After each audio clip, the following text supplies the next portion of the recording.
राम कृष्ण हरी मुकुंद मुरारी राम कृष्ण हरी मुकुंद मुरारी राम कृष्ण हरी मुकुंद मुरारी राम कृष्ण हरी मुकुंद मुरारी हे नाथ नारी वासुदेव राम कृष्ण हरी मुकुंद मुरारी हे नाथ नारायण वासुदेव राम कृष्ण हरी मुकुंद मुरारी हे नाथ नारायण वासुदेव कुंडलीक वरदा हरी विठ्ठल श्री ज्ञानदेव तुकाराम दत्तात्रय जनार्दन स्वामी बाई की जय सद्गुरु झेंडूजी महाराज की सद्गुरु जय मुकुंद महाराज की सद्गुरु सखाराम महाराज सब संत तन की जय ईश्वर भगवान की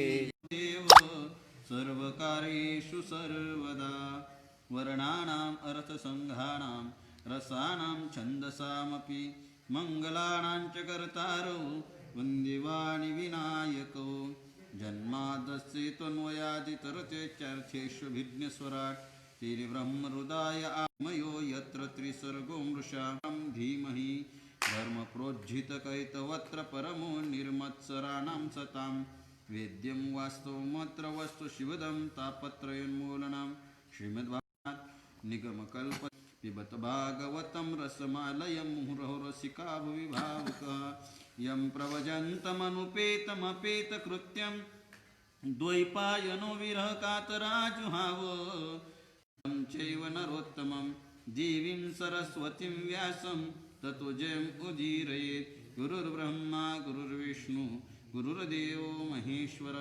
गुरुर्साक्षात् परब्रह्म तस्मै श्रीगुरुवे नमः महायोगपीठे तटे भीमरथ्यां वरं पुण्डरीकाय दातुं मुनीन्द्रैः समागत्य तिष्ठन्तमानन्दकन्दं परब्रह्मलिङ्गं भजे पाण्डुरङ्गं मुक्ताबाई नमो त्रिभुवनपावनी आदत्रे जननी देवांचे मस्तक हे पायावरी या वारकरी संतांच्या शरण शरण एकनाथा पायी माथा ठेविला नका पाहू गुण दोष झालो दास पायांचा आता उपेक्षिता मज तरी हे लाज कवनासी नका पाहू गुण दोष झालो दास पायांचा तुका म्हणे भागवत केले श्रुत सकळा नका पाहू गुण दोष झालो दास पायांचा जयांचे केल्या स्मरण होय सकळ विद्यांचे अधिकरण तेची वंदू श्रीचरण श्रीगुरूंचे जे नमस्कारुनी आता अहमेवासमेवाग्रे नान्यद्यसदसत्परं पश्चाहं यदेतश्च यो वशिष्येत स्वस्म्यहं ऋतीर्तं यत् प्रतीयेत न प्रतीयेत पश्चात् तद्विद्यादात्मनो मायां यथा भासो यथा तमः यथा महान्ति भूतानि भूतेषु च वचिष्वनु प्रविष्टानि प्रविष्टानि तथा तेषु न तेष्वहम् एतावदेव जिज्ञास्यं तत्त्वजिज्ञासुरात्परः अन्वयव्यतिरेकाभ्यां यत्स्यात् सर्वत्र सर्वदा गोपाल कृष्ण भगवान की जय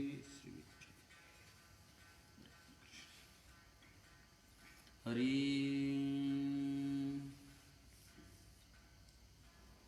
ऐसा हरि तो ब्रह्मयासी संवादित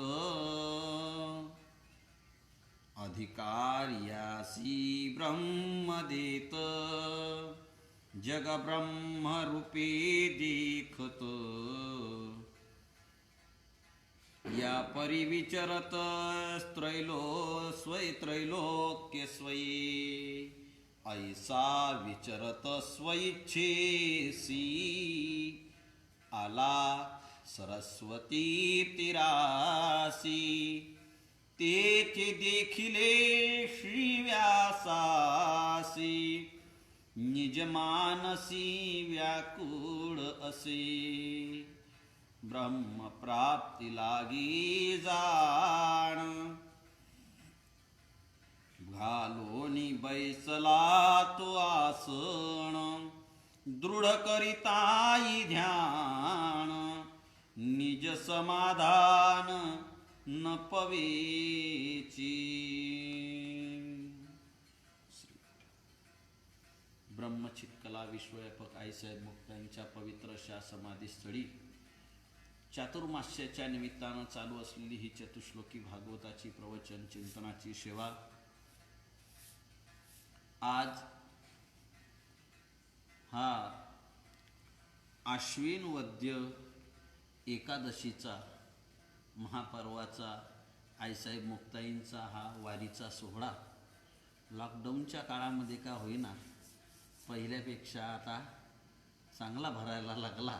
आता थोडं थोडं सर्व शिथिल होतंय आणि होणं साहजिक आहे, गरजेचं आहे, काळाची गरज आहे आणि त्याची आवश्यकताही आहे. हा आजचा आईसाहेबांचा वारीचा उत्सव एकादशी भागवत धर्मियांच्या दृष्टीनं अतिशय महत्त्वाचं श्रेष्ठ असणारं हे व्रत आहे एकादशी. आणि आज मला वाटतं जवळजवळ पुढची एकादशी ही चातुर्मास्यातली नसेल, चातुर्मास्यातली वद्यातली वारी एकादशीची ही चातुर्मास्यातली आईसाहेबांची वारी म्हणजे ही शेवटचीच वारी राहील. पुढची वारी म्हणजे ज्ञानोबारायांच्या दरबारामधली वारी राहील. म्हणून असो तर आपला क्रमप्राप्त विषय असा झाला आहे कालपर्यंत की ब्रह्मदेवाच्याकडनं ब्रह्मविना घेतला आणि जगोद्धारा करता पूर्ण बोध प्राप्त करून घेऊन पूर्ण अवस्था प्राप्त झाली आणि तिन्ही त्रैलोक्यामध्ये संचार करत करत लोकांना ब्रह्मज्ञान, भक्तीचं ज्ञान, वैराग्य याचा बाळकडू पाजण्या गाठा संत साधू महात्मा या भूतलावर विचरण करत असतो, संचार करत असतो. नव्हे तर भूतलावर येत असताना तीच ध्येय ठेवून तो साधू महात्मा या भूतलावर पाय ठेवतो. कशासाठी? तर लोकांना मार्गाला लावावं, लोकांना सन्मार्ग दाखवावा, लोकांना जनहित व्हावं, लोकांना ब्रह्मदर्शन व्हावं, लोकांना भक्ती घडावी, एवढ्या करता साधू महात्मा या भूतलावर येतो. तुकोबराय स्वतःच्या अवताराचं कार्य सांगतात. आम्ही वैकुंठवासी आलो याची कारणाशी बोलिले जे ऋषी साच भावी वर्ताया झाडू संताची मार्ग आडराणी भरले जग उच्चिष्टाचा भाग शेष उरला तो सेवत म्हणतात. आम्ही इथं आलो कशासाठी? उजळावया आलो वाटा खरा खोटा निर्वाळा. उजळावया आलो वाटा म्हणतात. वाटा उजळवण्यासाठी आल्या. उजळवण्यासाठी म्हणजे वाटा जुन्याच आहे, पण काय झालं त्या वाटा बंद पडल्या. आता तुम्ही पहा, हे नवीन डांबरीकरण झालं की नाही, या डांबरीकरणामुळे हे फेऱ्याचे रस्ते पडले आणि मधले जे पूर्वीचे गाड रस्ते होते वा जुने रस्ते, जुन्या लोकांचे एकामेका गावात म्हणजे शेजारच्या गावांना जोडणारे, प्रत्येक गावाला आपल्या शेजारच्या गावाला जोडणारे मधले रस्ते होते, आता ते बंद पडले. ते रस्ते सुद्धा कोणी सांगत नाही. हे अनुभव आपल्याला आता पायी दिंडीमध्ये जात असताना अनुभव येतात. आपल्या जुन्या पुरातन चालणाऱ्या ह्या दिंड्या पूर्वीच्या काळापासून, जुन्या काळापासून चालत असणाऱ्या आणि मधले रस्ते होते. पूर्वी दिंड्या सुद्धा कोण्या रस्त्यानं जायच्या? मधल्या रस्त्यानं जायच्या. आता ते रस्ते सुद्धा लोपल्यासारखे झाले. म्हणजे त्याला आताच्या भाषेत शिवरस्ते म्हणतात. ते शिवरस्ते आता काही याच्यामध्ये सरकारने मागे काढलं होतं बहुतेक तो प्लॅन, योजना की प्रत्येक गावाचे शिवरस्ते काय करायचे, जोडायचे म्हणून. तर चांगली योजना. तर ते मधले रस्ते, तर रस्ते होते, रस्ते आहेत, ते काही हे नाही, परंतु उजळावं लागले. म्हणजे त्याच्यासाठी पुन्हा ते मार्ग रस्ते पहिले जे बंद पडलेले होते किंवा ते रस्त्यामध्ये जे काटे कुटे होते, अडचणी होत्या, त्यातले प्रतिबंध होते, ते बाजूला केले आणि मोकळा किंवा ते रस्ते, जुने रस्ते लोक विसरले. नवीन रस्ते झाले, मोटरसायकलवाले आले, गाडी फोर व्हीलरवाले आले, त्याच्यामुळे पाऊल वाटा लोक विसरले. तो रस्ता दाखवण्याकरता म्हणजे उजळावया, म्हणजे तसा हा भक्तीचा रस्ता जुनाच आहे, नवीन नाही. कल्पाच्या अगोदर ब्रह्मदेवाला सांगितलेला भक्तीचा, ज्ञानाचा, आत्मउद्धाराचा रस्ता आणि संत कालवशामध्ये त्याचा लोप पावल्यामुळे, लोप पावल्यागत झाल्यामुळे त्याचा उजळण्याकरता अगदी सोपं. उजवणं मध्ये सोप्या भाषेत सांगू का, पूर्वीच्या काळामध्ये कंदील राहायचे. आता काही जास्त जुना काळ नाही, 20-25 वर्षा अगोदरचा काळ आहे. तर त्या कंदिलामध्ये आतमध्ये ज्योत जी आहे ही तेवतच राहायची रात्रभर लावल्यामुळे. पण काजळी आल्यामुळे त्या काचावर काय यायची, त्याची काजळी यायची आणि काच काळा व्हायचा. आतमध्ये दिवा चालूच राहायचा. त्याला उजवण्या म्हणजे काय, काचावरची काजळी काढणं म्हणजे दिवा बत्ती करणं असं याचे म्हणायचे. तसं त्याप्रमाणे हे रस्ते तेच आहे, फक्त उजळवण्यासाठी, ते मार्ग दाखवण्याकरता, लोकांच्या दृष्टिक्षेपात जाणून देण्याकरता संत महात्मा या भूतलावर येत असतो, मार्ग दाखवत असतो.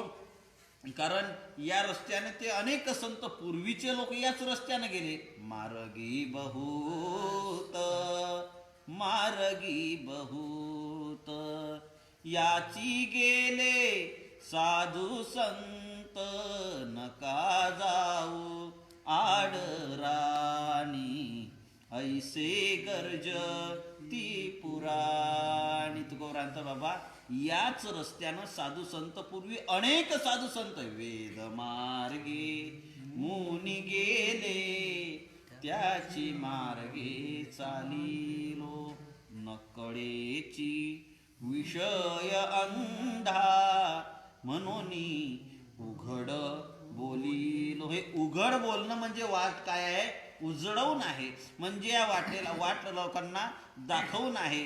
मार्ग दावणी गेले आधी, दयानिधी संतते, तेनेची पंथे चालो जाता, न पडे गुंता कोठे काही. ह्या मार्ग दाखवणं आणि तो मार्ग दाखवण्याकरता संत पुढे गेले. त्यांचा शोधित मार्ग चला जाऊ माग घेत आ. तुकोबरा म्हणतात की आता त्या मार्गाने आपल्याला जायचंय. पुढे अनेक गेले आणि ते मुक्त झाले.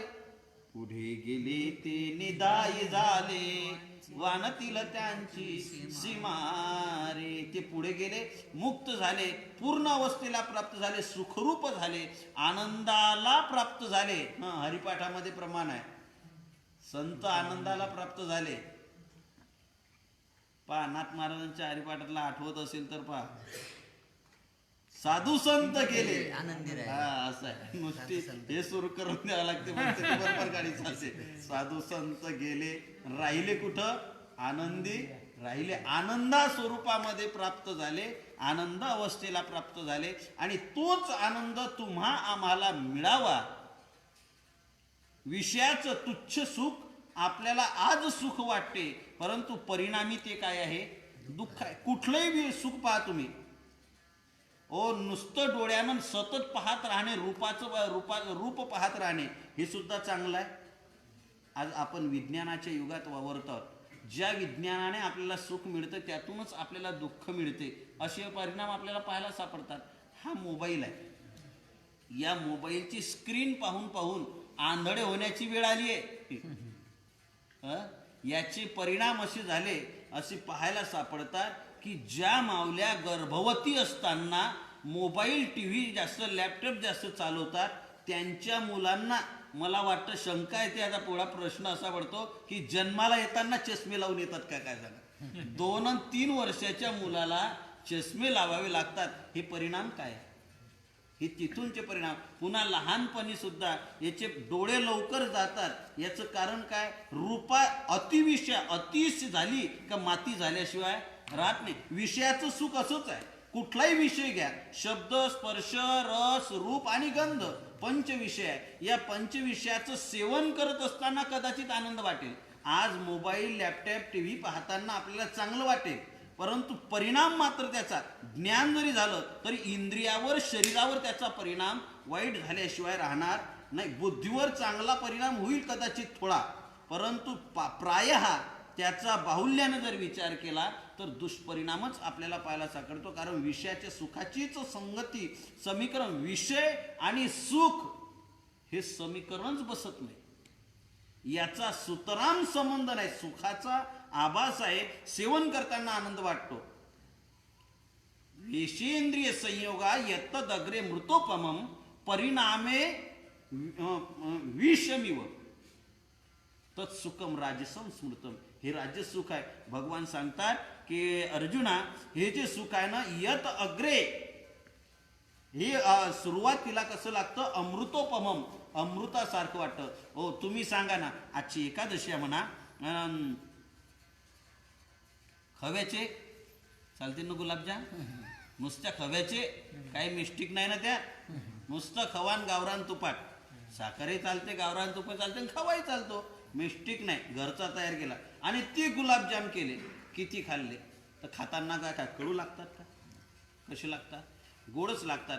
परिणाम जास्त खा बरं, काय होणार आहे? काय प्रयोग करून पाहायचे, जास्त खायचे, खाताना गोड लागतात. परिणाम मात्र त्याचा झाल्याशिवाय रात्री कोणताही विषय घ्या, कसाही विषय घ्या, त्याचे परिणाम मात्र, विषय सेवन करत असताना सुख वाटलं तरी परिणाम मात्र त्याचा दुःखामध्ये पर्यवसन झाल्याशिवाय राहत नाही. आणि ते सुख तुच्छ आहे. आणि आपल्याला मिळालेलं सुख हे कधीच दुःखामध्ये रूपांतरित होऊ नये अशी मानवाची प्रांजळ इच्छा आहे. कोणाला वाटतं आपल्या जीवनातले सुखाचे दिवस जावे? हो, प्रत्येकाला वाटतं, कसं काय वाटतं, आपण सदा सुखी असावं. आणि सदा सुख परमार्थात आहे, सदा समाधान संसारात आहे नाही. परमार्थाशिवाय समाधान नाही, अध्यात्माशिवाय, भक्तीशिवाय समाधान नाही. आजपर्यंत संसारात सुख कोणालाच मिळालं नाही. हो हो, आहे सर्व, फक्त झोपून राहा तुम्ही. झोपल्या प्रमाण नका देऊ. ऐकायचं असेल समोर येऊन बसा.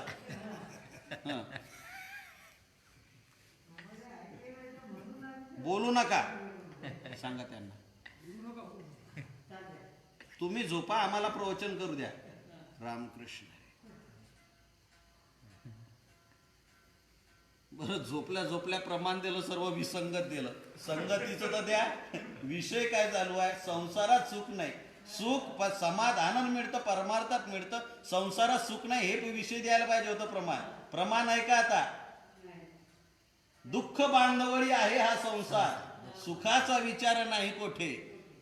संसार दुःख मूळ, बोलू नका आता तरी. चहूकडे इंगळ, विश्रांती नाही कोठे, रात्रंदिवस तळमळ. संसारामध्ये सुखच नाही, पंचविषयापासून मिळणारं जे सुख तात्पुर सुखाचा आभास आहे.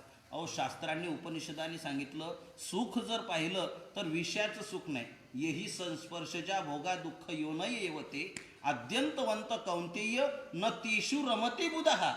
बुधहा तेषु न रमते. शहाणी माणसं विषयात रममान होत नाही. मग विषयामध्ये रममानारे कोण असतात सांगण्याची गरज नाही.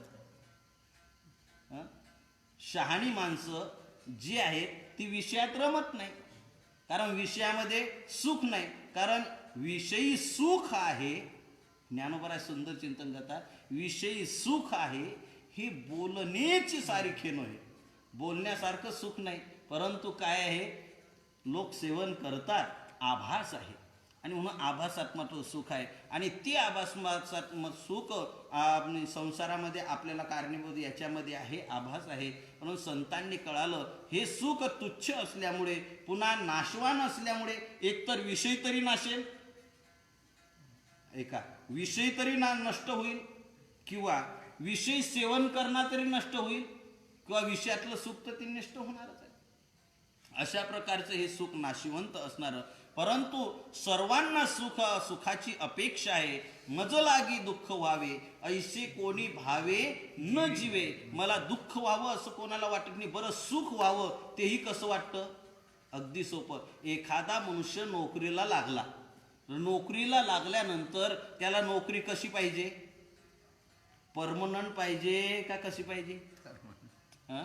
कायमची पाहिजे ना, परमनंट पाहिजे ना. बरं, मुलीला देत असताना, जवाई पाहत असताना, मुलगा नोकर जो परमनंट झालेला कंपनीमध्ये, त्याला देता की टेम्पररीला देता हो? तसं संसारात आहे. आपल्याला सुख जे पाहिजे कसं पाहिजे? कायमचं, की ज्याचं दुःखात पर्यवसन होणार नाही. आणि ते सुखाचा पत्ता तुम्हाला आम्हाला नाही. ती सुख फक्त परमात्म्याकडे आहे आणि ते देण्याची ताकद संतांमध्ये आहे. परमात्म्याकडे सुख म्हणजे आपण काल विचार केला, सर्व सुखाचे आगर सुखरूप ऐसा दुजा कोणी सांगा. आणि ते देण्याची सुख ताकद, ते सुख उपभोगतात संत आणि देण्याचं ते सुख त्यांच्याकडे वास्तव्याला येतं संत. आता सांगा तुमचं प्रमाण, सुख एक संतापायी बहुपायी, सुख एक याची ठाई बहुपायी संताच्या आली गाडी रुळावर. अशा प्रकारे संतांच्या जवळ सुख आहे संत आणि ते संत देऊ शकतात. म्हणून त्यांनी त्या संतांनी त्या सुखाचा अनुभव घेतला आणि तो आलेला अनुभव लोकांना देण्यासाठी या पृथ्वीवर आपल्या अद्वय अवस्थेतून द्वैतामध्ये येतात. वास्तविक पाहता शास्त्राच्या दृष्टीने द्वैतामध्ये सुख नाही, द्वितीया द्वयम भवती. शास्त्र सांगतं की म्हणजे दुजे जव जव घडे तव तव संसार भय जोडे. त्याला म्हणजे त्याच्यामध्ये दुःख आहे, एकलेपणामध्ये जो आनंद आहे तो द्वित्वामध्ये नाही, परंतु तो अखंड अद्वैत आनंद, ते अवस्था सोडून साधू महात्मा या भूतलावर या महितलावर येतो. तो आनंद उपभोगत असता त्या आनंद अवस्थेतून कल्पित द्वैत करून समाजामध्ये येतो आणि लोकांना या भूतलावर येऊन काय सांगतो, मार्ग दाखवतो. कशाचे? संसार कसा करावा त्याचे नाही, संसार कसा करावा हे शिकवावं लागतं काय? हो, ते तर जन्मजात माणसाला आहे. माणसाला माहिती आहे जेवण कसं करावं, कसं करावं म्हणजे शास्त्र पद्धत ही सांगावी लागते. पण जन्माला आलेल्या मुलाला आईचं दूध कसं प्यावं हे कोण शिकवलं? कोण्या शाळेमध्ये शिकवल्या गेलं काय? नाही. विषयाचं सेवन कसं करावं याचे काही शाळा कॉलेजेस आहेत का? नाही. हे माणसाला उपजत ज्ञान आहे विषयाचं सेवन करणं संसाराचं. परंतु परमात्म्याचं जे सुख आहे, आत्मसुख जे आहे, या सुखाचा पत्ता तुम्हाला आम्हाला नाही. आणि तो पत्ता संतांनी सांगितला. तुकोबराय सांगतात, संतांनी सांगितलं बाबा सुख पाहिजे काय, मग तुम्हाला एकच करावं लागेल, परमात्म्याकडे जावं लागेल.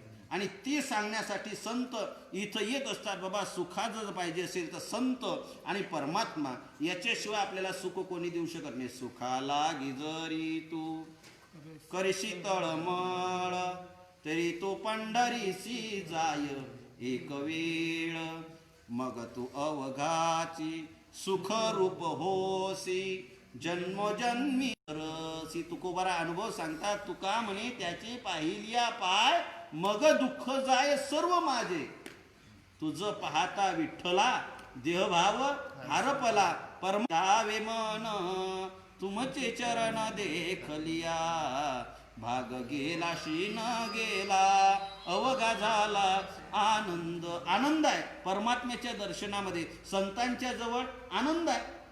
ओ संतांच्या जवळचा आनंद सुख तर अलौकिक आहे. आनंद स्वरूप सुखरूप असणाऱ्या परमात्म्यालाही ज्या सुखाची लालसा निर्माण होते, ज्या सुखा कारणे बोला निमिषार्थ सत्य संगती वास वैकुंठी कल्पांती हो मोक्षपदी येते ती बापडी ती बापडी मोक्षपदी येते ती वास वैकुंठ कावा, ते वैकुंठ सुखापेक्षाही संत संगतीतलं सुख अतिश्रेष्ठ आहे. संतांचे सुख झाले या देवा, म्हणून सेवा करी त्याची, ज्या सुखा कारणे देव वेडावला वैकुंठ सोडो. या मार्गाचं मार्गदर्शन करण्याकरता या महितलावर साधू महात्मे भजन कीर्तन प्रवचन करत या महितलावर फिरतात आणि लोकांना सांगतात की बाबा सुखस्य आत्मनो रूपम, सुख आपलं रूप आहे, सुख आपल्या आतमध्ये आहे, बाहेर नाही. जगण्याचा प्रयत्न करतात.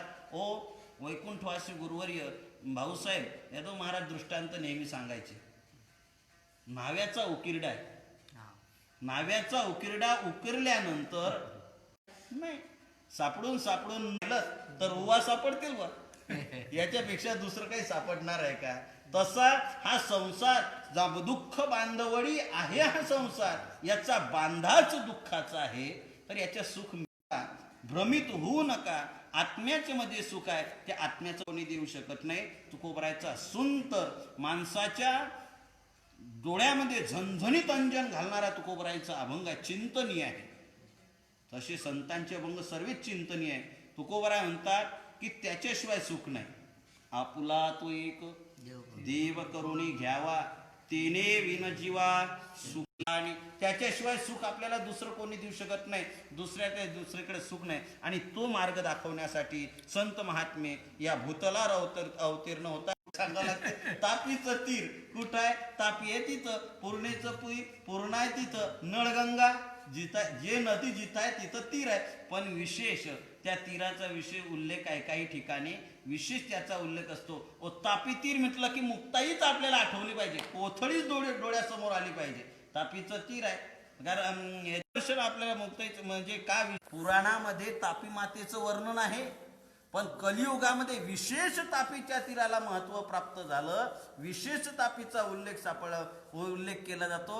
आल्या इथं मुक्ताई अंतर्धान पावल्या म्हणून तापीचं तीर. तसे तसे नारद महर्षी ब्रह्मदेवाकडून विना भेटल्यानंतर भजन करत करत लोकांना ब्रह्म देत अधिकार असेल त्याप्रमाणे त्याला परमार्थाकडे प्रवहन करण्याकरता, परमार्थाकडे त्याला म्हणजे प्रेरित करण्याकरता त्यांनी प्रयत्न केला. जसा अधिकार असेल त्याप्रमाणे त्यांना अधिकार केला. पामर असेल तर पामराचे स्वैरविषय सेवन करणारा असेल तर त्याला सांगितलं बाबा सेवन करायचंच का, मग विषय सेवन करायचं असेल तर शास्त्राच्या चकोरी सेवन कर. तुला विषय सेवन करायचंच का, स्त्री भोग घ्यायचाच का, मग स्वैर घेऊ नको, विवाह कर. हे काय आहे, त्या दृष्टीने जीत विवाहबद्ध झालेली स्त्री तिच्या विचार तो करायचा आणि फक्त विषयाचा भोग स्वस्त्रियशी तोही कामापुरता प्रजोत्पत्ती करता. इतर वेळे शास्त्राने याला विहित म्हणजे पामर जो स्वैर विषय सेवन करतो त्या सेवन करतात त्यांना सांगितलं बाबा विषयात सुख नाही, म्हणून यातून जरा बाजूला हो. याचं दुःख कधीला बघतो, प्रारंभी सुख वाटणारं परिणामी दुःखकारक आहे. म्हणून त्याला सांगितलं परमात्म्याच्या मार्गाला, याच्यातून वैराग्य, त्याला वैराग्याचा बोध केला. ज्याला वैराग्य प्राप्त झालं तैसी संसाराया समजता जाणीजे जई अनित्यता तै वैराग्य प्राप्त झाल्यानंतर त्याला जो मुमुक्षु ज्याला मग खऱ्या सुखाचा शोध घेण्याकरता जो निघाला त्याला सांगतात बाबा खऱ्या सुखाचा शोध घेण्याकरता मग त्याला आत्म्याचा बोधाचा विचार करतात, त्याला भक्ती सांगतात. त्याला झाला मोक्ष सुख प्राप्त झालं त्याला सांगतात बाबा मोक्षाचं सुख हे नुसतं साचलेलं समुद्रासारखं आहे, साचलेलं आहे. या सुखामध्ये याच्यापेक्षा भक्तिरसाचं जे सुख आहे ते काही अलौकिक आहे. म्हणून जीवनमुक्त जरी झाला, तुकोबरायने सांगितलं जीवनमुक्त अवस्था भजन सोडत नाही, जीवनमुक्त झाले तरीही सुद्धा सांडत नाही. आणि जीवनमुक्त झाल्यानंतर सुद्धा भक्तीचा आनंद काही अलौकिक आणि वाढता आनंद आहे. अशा प्रकारे ज्याचा जसा अधिकार असेल त्याप्रमाणे ब्रह्मबोध करत करत नारद महर्षी सरस्वतीच्या तीरावर आले. आणि इथपर्यंत आपण ऐसे विचरत स्वइच्छेसी आला सरस्वती तीरासी, तेने तेथ देखिले श्री स्वेच्छेसी ऐसा विचरत स्वइच्छेसी. स्वतःच्या इच्छेनं. ऐका, जन्माला येणारे म्हणजे दृश्यरूप धारण करणारे 3 वर्ग आहे. एक परमात्मा आहे, दुसरे संत आहे आणि तिसरा जीव आहे. या जीवाला इथं यावंच लागतं. अगा कर्मीजय उरावेत ही जेवढे देह आहेत सर्वे, मनुष्याचा असेल, देवादिकांचा असेल वा पशवादिकांचा असेल, या सर्व प्रत्येक भोग घेण्याकरता परमात्मा जो आहे तो परमात्मा या सृष्टीची स्थिती चालवण्याकरता, धर्म संस्थापन करता, दुष्टांचा संहार करण्याकरता इथं परमात्मा येत असतो. आपल्याला सर्वांचं पाठ आहे. आनंद साडली आणि त्या श्रीलमध्ये सुरुवातला श्लोक म्हणायचे यदा यदा हि धर्मस्य ग्लानिर्भवति भारत अद्युत्ता. युगे युगे प्रत्येक युगामध्ये परमात्मा अवतीर्ण होतो समाजाच्या याच्यासाठी. परंतु तो परमात्मा येत असताना तो सुद्धा परतंत्रित आहे, भक्ताच्या पारतंत्र्यात आहे. तो स्वतंत्र जरी असला त्यावर येत असताना स्वयं इच्छेनं येतो. तुकोबरा पाय अवताराचे तुम्ही प्रमाण पा. आलासी आकारा आमोचिया साडा आकारा आलासी, पुंडलिकाच्या भावार्था गोकुळी होनी झाला येता. मग आता आल्यानंतर म्हणते निज प्रेम भक्ती भक्ता घ्या घ्या आता म्हणत असे. पण आला कोणासाठी? स्वतःहून नाही. आणा आपण खेडावया अवतार केला, निर्विकार आला आकार असे. आता तुम्ही सांगा, ऋण ज्याच्यावर आहे तो स्वतंत्र असतो का? कर्जदेव कसा पार्थ थोडा काही इथं येत असताना, देहाला येत असताना पूर्णपणे परतंत्र आहे. देव साई स्वतंत्र आहे, काही अवस्थेमध्ये पारतंत्र्यात आहे, परंतु पूर्ण स्वतंत्र तंत्रानं वागणारा मात्र साधू महात्मा आहे. त्याला कर्माचं बंधन नाही, कर्म त्याचं संपून. बऱ्या सांगतात, ज्ञानिया पुरुखा कृत्य करू सरळ देखा, ऐसा नाथाचा सखा बोलियेला. कर्मच त्याला शिल्लक राहत नाही. त्याच्यामुळे जन्म शिल्लकच नाही. जन्माला जे कारण लागते ते नाहीच, शिल्लकच. जे बीज भाजूने केली लाई, आम्हा पुन्हा जन्म नाही. ओ बीज भाजलं आणि पेरणी, त्यामुळे आता जन्म मरणाच्या पलीकडं न मरणे ऐसा ठाव दिला नारायणे. तुकोबारा म्हणतात, परमात्म्यानं आम्हाला अमर केलं. विष्णुदास नाही नाश पावत. त्यांना जन्म मरणच त्या पलीकडे गेलेले असल्यामुळे स्वतंत्र आहे, तरीही सुद्धा या भूलोकावर येऊन विचरण करतात, स्वेच्छेने संचार करतात. काय प्रमाण आहे? आले येथे उपकारासाठी, आले घर ज्या वैकुंठी. तुकोबरा स्वतःच्या विषयीचं सांगतात, आम्ही प्रमाण म्हणून गेलो, आम्ही आलो उजळावया, आलो वाटा खरा खोटा निर्वाळ. म्हणजे संत येतात, त्यांचा अवतार हा स्वतंत्र आहे. आणि म्हणून नाथ महाराज सांगतात, ऐसा विचरत स्वई आला सरस्वती तीरासी. सरस्वतीच्या तीरावर आलेले आहेत. आणि त्या सरस्वतीच्या तीरावर बद्रिका आश्रमामध्ये आल्यानंतर, तेथे आल्यानंतर तेथे देखील गुढ असे. सरस्वतीच्या तीरावर व्यास महर्षींना बसलेलं पाहिल्यानंतर व्यास महर्षी असे व्याकुळ अवस्थेमध्ये बसलेले होते. व्याकुळ अवस्थेमध्ये काय होते ते बसलेले होते. नाथ महाराजांनी सरस्वती तिथो आला सरस व्यास ऋषी ईश्वरा, तो संशयाची पुरा अति दुर्धरा माझी पडिला. संशय मनामध्ये. महर्षी सरस्वतीच्या तीरावर बसले असताना व्याकुळ कसे होते? व्याकुळ अवस्थेत बसलेले असताना बसलेले होते. आणि ते नारद महर्षींनी काय केलं ना, त्यांना पाहिलं. ब्रह्मप्राप्ती लागी जाण घालोनी बैसला तो आसन. त्यांना प्राप्त होऊन ब्रह्मप्राप्ती लागी जाण, आपल्याला ब्रह्माची प्राप्ती व्हावी एवढ्या करता व्यास महर्षी सरस्वतीच्या तीरावर आसन मांडलं. म्हणजे पद्मासनामध्ये तिथं अनुष्ठान करण्याकरता समाधान न पवेची. तो ध्यान करून सुद्धा त्यांना समाधान मिळत नाही. वास्तविक पाहता ध्यान जर केलं तर ध्यानानं समाधान प्राप्त होतं. अलीकडं काही लोक म्हणतात ध्यान लावलं की समाधी. एवढं सोप्या पद्धतीचा विचार शास्त्रा याच्यामध्ये आलेला आहे. व्यास म्हणजे कोणाला म्हणावं? व्यासाची व्युत्पत्ती शास्त्रामध्ये सांगितली. विव्यास वेदान तस्मात सांगितली की तर आहे हे मन्वंतर वैवस्वत नावाचं मन्वंतर आहे. वैवस्वत मन्वंतरे. आता देवबाबा म्हणजे ब्राह्मण बुवा मंत्र म्हणत असताना म्हणतात वैवस्वत मन्वंतरे. हे वैवस्वत नावाचं मन्वंतर. मंत्रामध्ये चौकड्या असतात. त्रेतायुग, द्वापारयुग आणि कलियुग ही एक चौकडी गेली काय, या 4 युगाचं एक महायुग होतं. या महायुगाला, या युगाला काय म्हणतात? चौकडी. आणि अशा आतापर्यंत या या वैवस्वत मन्वंतरात प्रत्येक युग, सत्ययुग, त्रेतायुग, द्वापारयुग आणि कलियुग 27 वेळा येऊन गेलं. आणि हे युग कुठले? ही चौकडी कितवी आहे? 28वां युग आहे. आणि या प्रत्येक अवतार होत असतात. तर या मन्वंतर याच्यामध्ये या चौकडीमध्ये एक प्रत्येक याच्यामध्ये प्रत्येक कलियुग याच्यामध्ये द्वापार युगाच्या शेवटच्या चरणामध्ये द्वापार युगामध्ये एक व्यास असतो. प्रत्येक द्वापार युगात म्हणजे अशा 27 वेळा व्यास होऊन गेले. त्यांचे वेगवेगळे नाव. व्यास ही पदवी आहे. त्या व्यास अवस्था म्हणजे आपल्या भाषेत, राजकीय क्षेत्राच्या भाषेत जर बोलायचं झालं तर हे म्हणजे एक पद आहे. तसं युग बदललं, पंचवट म्हणजे कार्यकाल संपला तरी पद तीच राहते, फक्त व्यक्ती बदलतो. तसं युग व्यक्ती बदलली तरी पद मात्र तेच.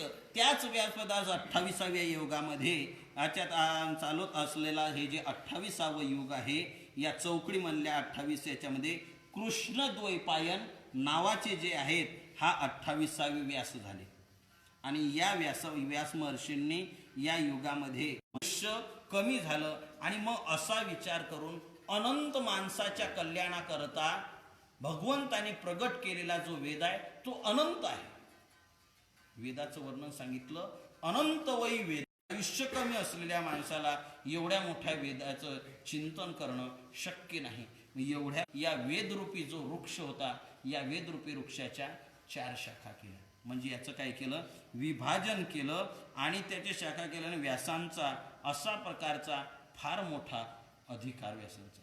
वास्तविक वेदाचं विभाजन करणं सोपं नाही, परंतु ते या व्यासांनी केलं. म्हणून त्यांचं त्या विष्णू नारायणं प्रभून किमत्तदन्य पुंडरीकाक्षान महाभारत कृत भवेत. विष्णू पुराणामध्ये सांगितलं की कृष्णद्वैपायन नावाचे जे व्यास आहेत, हे व्यास विद्धी नारायणं प्रभू, म्हणजे प्रत्यक्ष हे कोण आहेत, नारायणाचा अवतार आहेत. आणि नारायणाचे अवतार असताना तुम्ही सांगा ना, एवढा वेदाचं सर्व अनंत असणारा वेद त्या विभाग करण्याचा प्रयत्न, रावणाने सुद्धा विभाग करण्याचा प्रयत्न केला, पण रावण सामान्य नव्हता. बरं, रावण हा प्रकांड पंडित होता.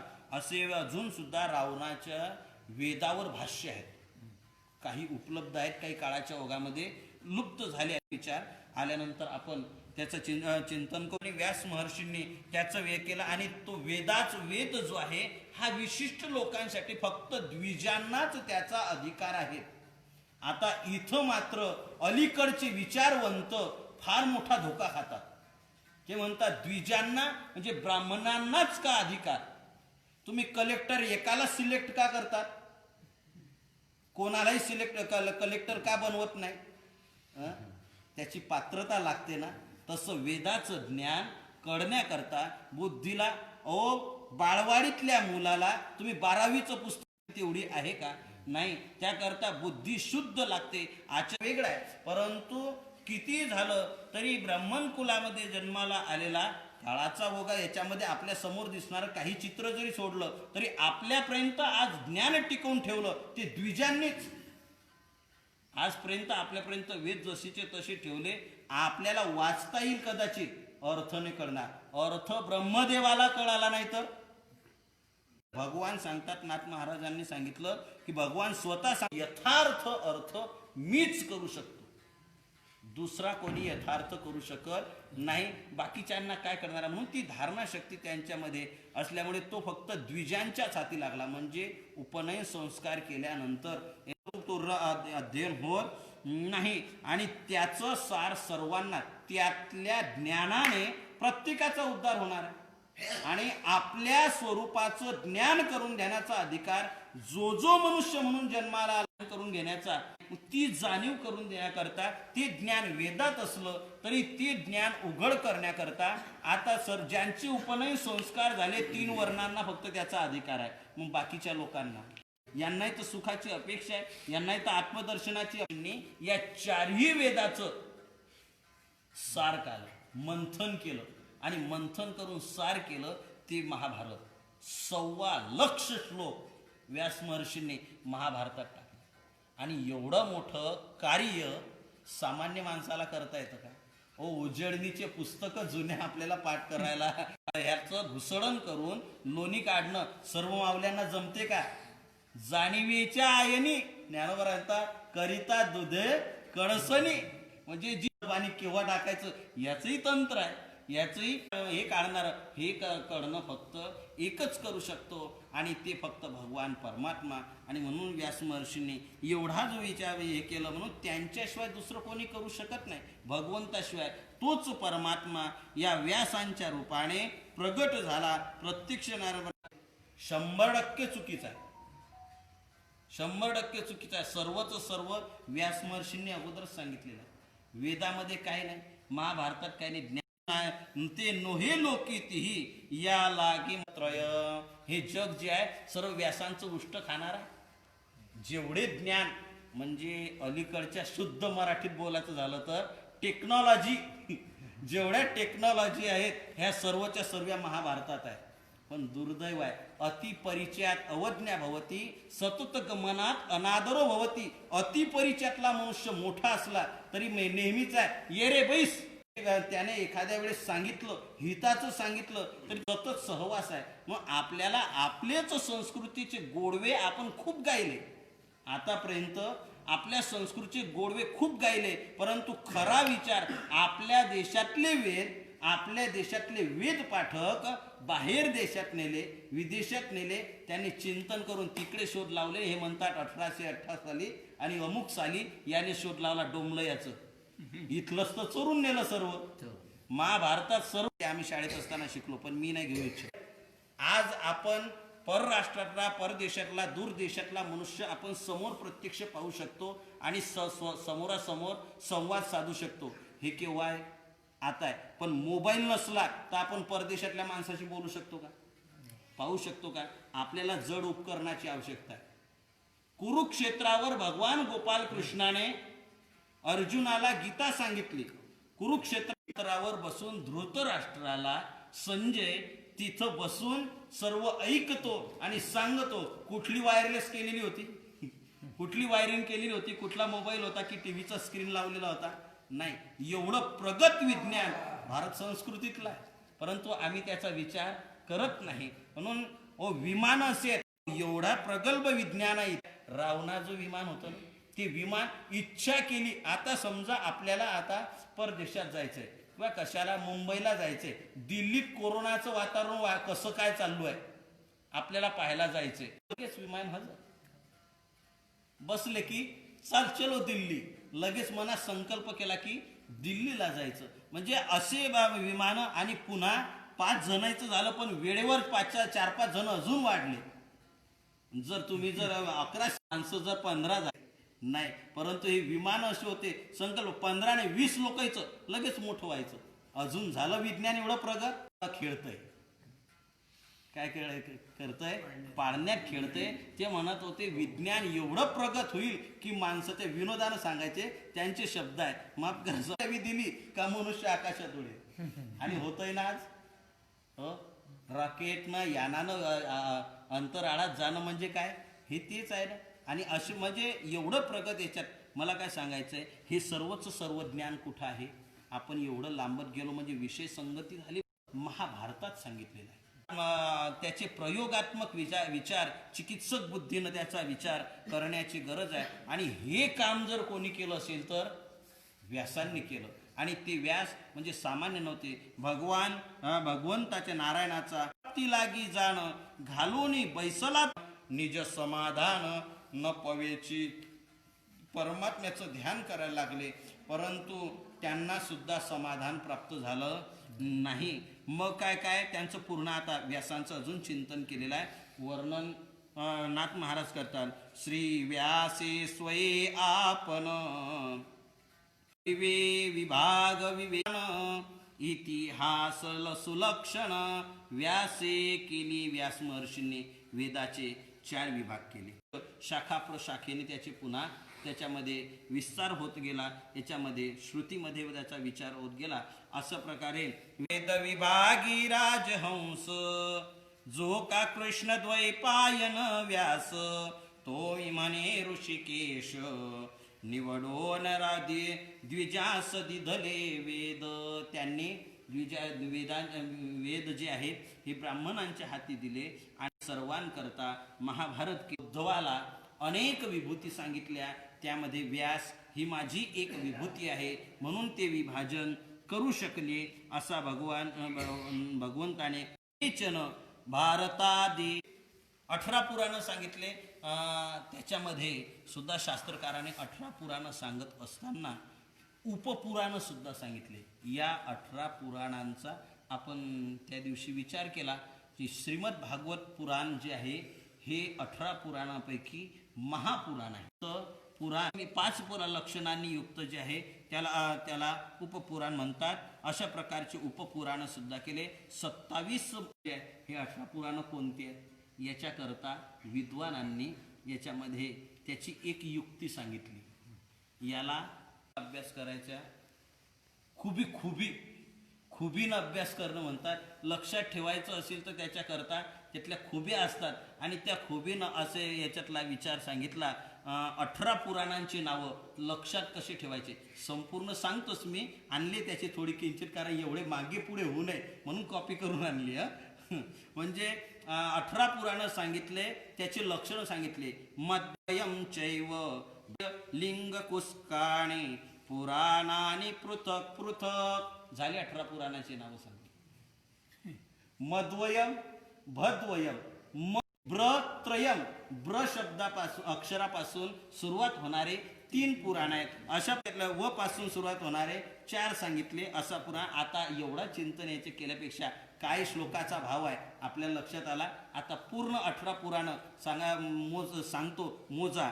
पहिलं पुराण अग्निपुराण, कूर्म पुराण, गरुड पुराण, नारद पुराण, पद्म पुराण, ब्रह्म पुराण, भविष्य पुराण, भागवत महाभागवत श्रीमद भागवत महापुराण, भागवत पुराण. याच्यामध्ये उपपुराण याच्या भागवता अंतर्गत देवी भागवत म्हटल्या जातं. ती एक आम्ही एकत्र राहतो 10 झाले. भागवतामध्ये देवी भागवत सांगितलं ते. मार्कंडेय पुराण, लिंग पुराण, वराह पुराण, वामन पुराण, वायू पुराण, विष्णू पुराण आणि सर्वात मोठं स्कंद पुराण झाले 18. शाबासकी तर द्या. पाऊल सांगितलं ही मुक्ताईची कृपा आहे. तर अशा प्रकारचे 18 पुराणं ही कोणी सांगितले? विनोदाचा भाग सांगितली. व्यास महर्षींनी त्याचं चिंतन झाले. आपली वेळ झाली. तर अशा प्रकारचे 18 पुराणं व्यास महर्षींनी सांगितले. भागवताचं चिंतन म्हणजे महाभारत सांगितलं. इतिहास महर्षींनी आपल्याकरता हे मोकळं करून ठेवून आपल्यासाठी उघडलं. स्वधर्म कर्माची लाग वेग व्यासी विभागले सांग स्वर्ग नरकादी भोग विभाग देह विभाग विभागले व्यासे असून बराचसा. आता 4 वेदाचं विभाजन केलं. महाभारतामध्ये काय सांगितलेलं आहे आणि तो विचार आपल्याला आपली वेळ आजची संपलेली आहे म्हणून त्याचा विचार महाभारतामध्ये व्यास महर्षींनी माणसाच्या जगाच्या कल्याणाकरता मनुष्य देहाच्या देहामध्ये सांगितला. त्याचा विचार पुढच्या 2-3 ओव्यामध्ये आहे. आणि कसा विचार केला, विभाग करण्याचा प्रयत्न केला आणि तो रावणाला न जमता व्यास महर्षींना तो शक्य कसा झाला याचा विचार पुढे आलेला आहे.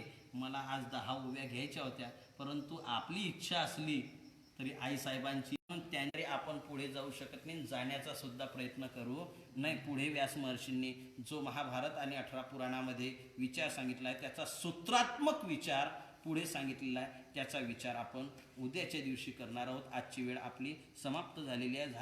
आजची झालेली ही सेवा आईसाहेब मुक्ताईंच्या चरणी श्रीगुरूंच्या चरणी समर्पित करून ईश्वराच्या चरणी समर्पित करून सेवेला आजच्या सेवेला विचार नियमाप्रमाणे ज्ञानोबा तुकोबरायांचं आईसाहेब मुक्ताईंचं आपण भजन करूया. कुंडलिक श्री ज्ञानदेव तुकाराम दत्तात्रेय जनार्दन स्वामी एकनाथ मुक्ताबाई की श्री ज्ञानदेव श्री तुकाराम श्री ज्ञानदेव श्री तुकाराम श्री ज्ञानदेव श्री तुकाराम श्री तुकाराम श्री ज्ञानदेव श्री तुकाराम श्री ज्ञानदेव श्री तुकाराम श्री ज्ञानदेव श्री तुकाराम श्री ज्ञानदेव श्री तुकाराम श्री ज्ञानदेव श्री तुकाराम